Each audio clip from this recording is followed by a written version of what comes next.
আমাদের দেশে কিন্তু প্রতিবেশীর সঙ্গে, একজন আরেকজনের সঙ্গে, পার্শ্ববর্তী বাড়ির লোকজনের সঙ্গে সম্পর্কটা কিন্তু খুবই ক্ষীণ, খুবই দুর্বল।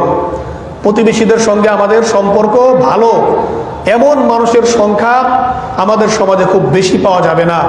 দেখা গেছে নিজের বাড়িতে অনুষ্ঠান চলছে, বিবাহের অনুষ্ঠান, বিভিন্ন ধরনের অনুষ্ঠান বাড়িতে আয়োজন হয়, দূর দূরান্ত থেকে অনেক বন্ধু বান্ধব, আত্মীয় স্বজন তারা সকাল থেকে বাড়িতে ভিড় জমিয়ে আছে, কিন্তু পাশের বাড়িতে যারা রয়েছে তাদের ভিতরে বাচ্চাও আছে, তাদের ভিতরে বয়স্ক মানুষও আছে, তাদেরকে কিন্তু একবেলা খাবার খাওয়ার জন্য টাকা হয় না। এমন আছে না নাই বলেন? আছে না? কিন্তু আল্লাহর রাসূল সাল্লাল্লাহু আলাইহি সাল্লাম এই যে হাদিসটি আমি শুরুতে বললাম, আয়েশা রাদিয়াল্লাহু তাআলা আনহা থেকে বর্ণিত, সহিহ বুখারীর 6014 নম্বর হাদিস।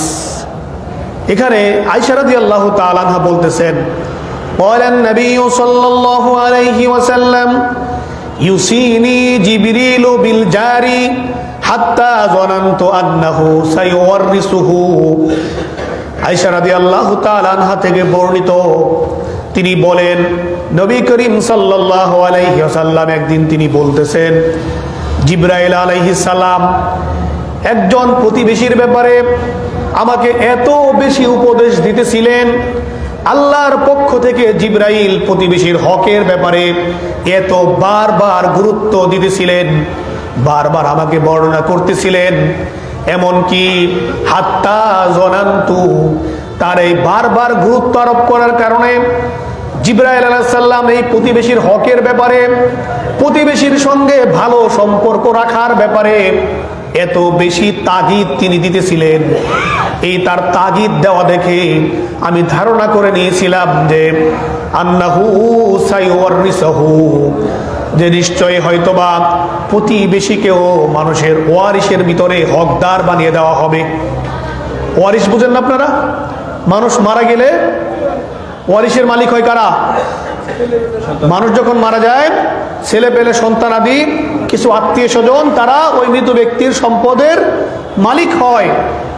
আল্লাহর রাসূল বলতেছেন, জিবরাইল আলাইহিস সালাম আমার কাছে প্রতিবেশীর হকের ব্যাপারে এত বারবার নসিহা পেশ করতেছিলেন, এই বারবার নসিহা পেশ করার কারণে জনান্তু, আমি ধারণা করে নিছিলাম যে আন্নাহু, যে নিশ্চয়ই হয়তোবা সাইওয়ারিসুহু, প্রতিবেশীকেও ওয়ারিসের ভিতরে অংশীদার বানিয়ে দেওয়া হবে।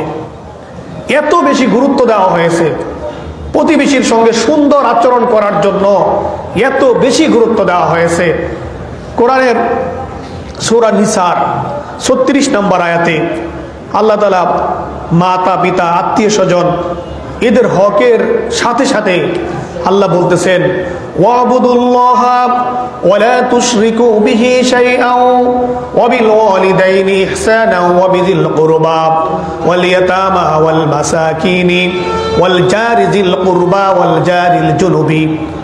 আল্লাহ তাআলা বলতেছেন, হে আমার বান্দারা, তোমাদের জন্য আমার পক্ষ থেকে প্রথম নির্দেশ হচ্ছে, প্রথম নসিহা হচ্ছে, ওয়াবুদুল্লাহ ওয়ালা তুশরিকু বিহি শাইআ, তোমরা একমাত্র আল্লাহর ইবাদত করবে, আল্লাহর ইবাদতের সঙ্গে আর কাউকে শরীক করবে না, আল্লাহর সমকক্ষ আর কাউকে মনে করবে না, আল্লাহর নির্দেশের সামনে আর কারো নির্দেশকে তোমরা বড় মনে করবে না। আল্লাহর নির্দেশ পালন করতে গিয়ে যদি তোমাকে জেলে যেতে হয়, তোমার জীবন দিয়ে দিতে হয়, তবুও তোমাকে জেলে যেতে হবে, তোমার জীবন দিতে হবে, তবুও আল্লাহর নির্দেশের সামনে আর কারো নির্দেশকে বড় মনে করা যাবে না, পরোয়া করা যাবে না। এইটা হচ্ছে তোমাদের জন্য আমার পক্ষ থেকে 1 নাম্বার নির্দেশনা। আর 2 নাম্বার নির্দেশনা হচ্ছে ওয়াবিল ওয়ালিদাইনি ইহসানা, তোমরা তোমাদের মা বাবার সঙ্গে সব থেকে উত্তম আচরণ করবে, মা বাবার সঙ্গে এমন আচরণ করবে যাতে করে তোমার মা বাবা তোমার আচরণে কষ্ট হয়ে উহ শব্দটুকু না বলে কোনোদিন, এমন সুন্দর আচরণ এবং তাদের যা প্রয়োজন, তাদের চিকিৎসা, খাবার, বাসস্থান সহ তাদের যত প্রয়োজন আছে সবগুলো প্রয়োজন তুমি পূরণ করবা। আর 3 নাম্বার নির্দেশনা হচ্ছে ওয়াবিযিল কুরবা ওয়াল ইয়াতামা ওয়াল মাসাকিন, 3 নম্বরে তোমাদের জন্য আমার নির্দেশনা হচ্ছে, তোমাদের যত আত্মীয় স্বজন আছে এই আত্মীয় স্বজনের হক গুলো যথাযথভাবে আদায় করবা, নিয়মিত তাদের খোঁজ খবর রাখবা। ওয়াবিজিল কুরবা ওয়াল ইয়াতামা ওয়াল মাসাকিন। আর 4র্থ নাম্বার হচ্ছে, তোমরা তোমাদের মধ্যে যারা ইয়াতিম আছে, তোমাদের আশেপাশে তোমাদের আত্মীয় স্বজনদের মধ্যে ইয়াতিম যারা আছে, এই ইয়াতিমদের খোঁজ খবর তোমাদের রাখা তোমাদের দায়িত্ব। এটা আমার পক্ষ থেকে তোমাদের জন্য নির্দেশনা, আমার পক্ষ থেকে তোমাদের জন্য নসিহা। তারপরে 5ম নম্বরে তোমাদের দায়িত্ব হচ্ছে ওয়াল মাসাকিন।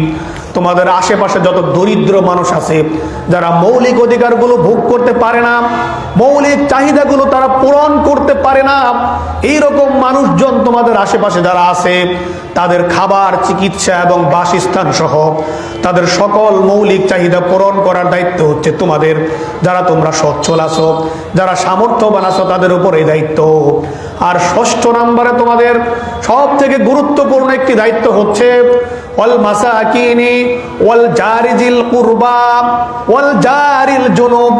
তোমাদের 5ষ্ঠ নাম্বার দায়িত্ব হচ্ছে, তোমরা তোমাদের দূরের এবং কাছের যত প্রতিবেশী আছে, এই সব প্রতিবেশীর হকগুলো তোমরা যথাযথভাবে আদায় করবা। তাহলে এই যে আল্লাহ তাআলা কোরআনে কারিমার মধ্যে বললেন, মা বাবার সঙ্গে আত্মীয় স্বজনের কথা বললেন, আত্মীয় স্বজনের পরে ইয়াতিমদের কথা বললেন, ইয়াতিমের পরে মিসকিনদের কথা বললেন যারা দরিদ্র। তারপরে কি বললেন? বললেন তোমাদের প্রতিবেশীদের খোঁজ খবর রাখো। এই প্রতিবেশীদের খোঁজ খবর রাখার পরে ওমা মালাকাত আইমানুকুম, দাস দাসীদের বিষয়টা আমাদের এখন নেই, সেজন্য আমি এটা নিয়ে আলোচনা করব না। এটা এক সময় ছিল, আবার কোনোদিন হয়তো দাস দাসী হতে পারে।